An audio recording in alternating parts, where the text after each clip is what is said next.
राज्यात सुरू आशिल्ल्या सांत फ्रांसीस शावियराच्या दाखवण सुवाळ्याक नाशिकच्या 90 भाविक सांतांचे बेसांव घेवपाक गोंयांत आयल्यात। हे 90 भाविक ह्या पवित्र सुवाळ्याची गवाय थारपाक पयले फावट आयल्यात। RDX गोवा खातीर पोरणे गोंयच्यान गौतम शिरोडकार।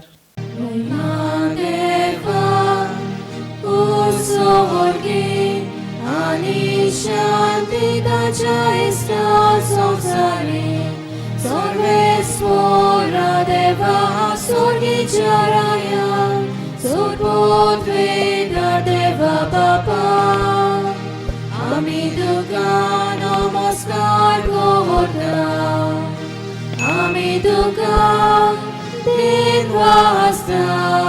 आम्ही नाशिकवरून आलेले आहेत। आम्ही संत फ्रान्सिस झेवियरच्या ॲज अ बॉडीचं दर्शन घेण्यासाठी आलेलो आहोत। आम्ही 90 जण आहोत। एव्हरी इयर येतात तुम्ही काय? नाही, आम्ही 10 इयर्स नंतर आम्ही आता आलेलो आहोत। आपलं फर्स्ट टाइमर सगळं फर्स्ट टाइम फर्स्ट टाइमर आहे। नाईकी पिलग्रिम्स आले. नाईकी पिलग्रिम। हां, थँक्यू।